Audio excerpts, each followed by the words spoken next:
a symbol. It's a metaphor. And Jesus is a metaphor for the sun. So boiling it down, Christianity is sun worship based on astrology. Because nobody owns the sun. Africans don't own it. And we don't own the sun. So obviously the sun belongs to God. So it's God's sun. And he's the light of the world. Of course the sun's the light of the world. What else lights the world if it's not the sun? And he has 12 helpers. Of course, the 12 signs of the zodiac, the 12 months of the year. He is our risen Savior. Of course, it rises every morning about 5:30. And the sun is your Savior. If it don't come up, we're dead. So once you start breaking down the symbols in the New Testament, you begin to see that Christianity is basically astrology and sun worship. But it has been so well hidden and so cleverly disguised.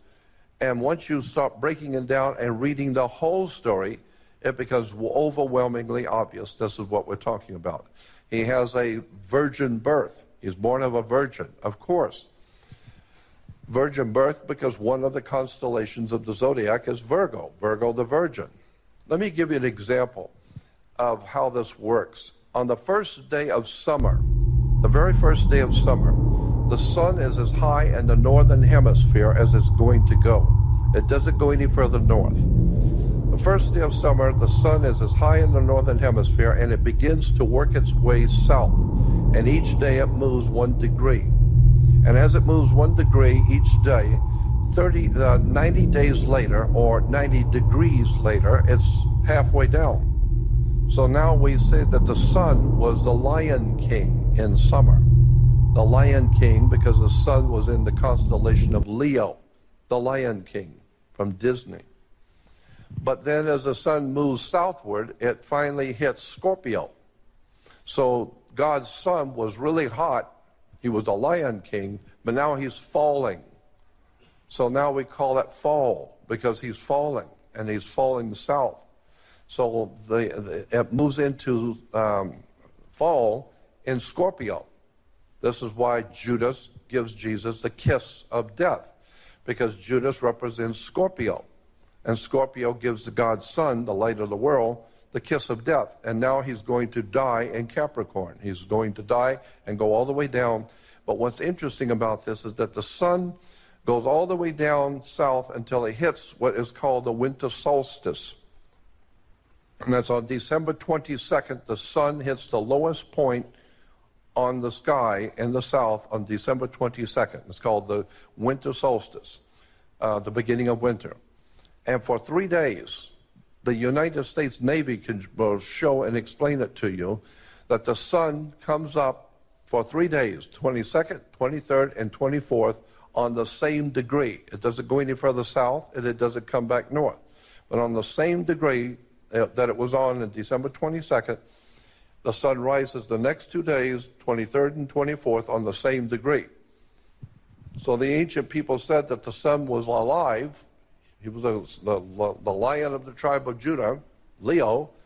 He got the kiss of death from Scorpio, and now he is 3 days, he's not moving at all. So therefore he's in his tomb for 3 days. Then on the 25th of December, the sun moves 1 degree northward. And you can calculate that, as the Navy does. You can calculate. It's very slight, but if you got the right instruments, you can see the sun move 1 degree northward. Therefore, it came back to life. So now we celebrate God's Son being born again. He's born again. When? On December 25th. So we celebrate Christmas, or Christ's Mass. But as the sun moves back toward the northern hemisphere, it crosses over the equator at spring, because he was dead in winter. Now he's springing back to life. So as he comes back to life and crosses over the equator, there was a celebration called the Passover, because the sun has passed over the equator, coming back to the northern hemisphere. And so today we even say, when someone dies, we say grandmother passed last night, grandfather passed away, or they passed on. But always past was associated with death. So God's Son has passed over the equator. So once a year, around the world, the Jews celebrate the Passover, which is nothing more than the sun passing over the equator. And Christians, of course, cannot do that because that's Jewish, and they wouldn't want to have anything to do with the Jewish celebration. So Christians have a totally different celebration. They call it the resurrection of God's Son. And so they go out on the Passover and go out and have something called the Easter sunrise service.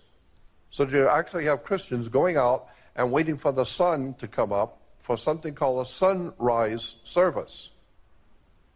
I mean, what is that all about? Christians are worshiping the sun. And then when you start looking at how the word S-O-N and S-U-N are interchangeable in Christianity, and God knows there's a lot of information on that. So that basically you boil down Christianity as sun worship, as astrology. Old Testament is astrology, sun worship. Yahweh, as I said, was associated with the sun and the planet Saturn. Let me give you another example about the ancient religions of the world. Moses was a lunar deity. Moses was a leader of the moon cult. This is why in all the paintings and sculpturings in Europe, you will always see Moses wearing horns. You ever seen that? Moses wearing horns. It's in the Vatican. It's in all the museums of the world. Why is Moses always pictured with horns? Because Moses was a leader of a lunar cult, the moon worshippers. So at one time, the Jews were worshippers of the moon. And that time, a period of time, we call the period of Moses. This is why, and why? It's because the Native Americans, their chiefs wear horns. The Vikings wore horns. Because all of these cultures, Native Americans, Vikings, and the ancient people of the Middle East, worshiped the moon. The moon, of course, in the lower quarter was the horns. And this is why they wore horns. In Arabia, there's a high mountain range in Arabia. And at night, from the Egyptian side, the moon comes up in the east, and it comes up from a mountain range. And so the ancient peoples believed that the moon was a god, and it lived in the mountain.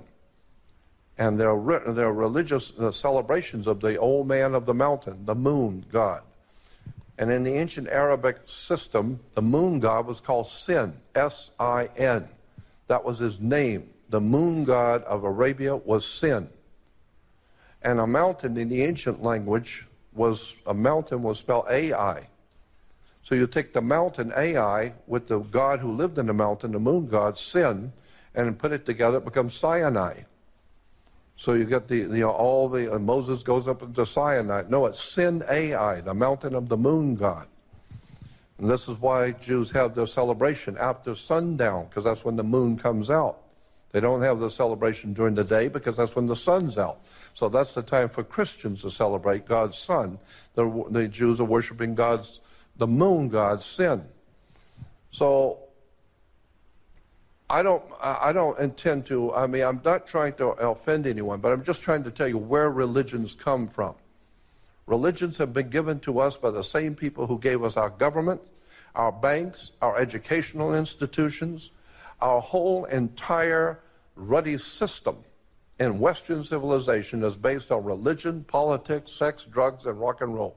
It's just business.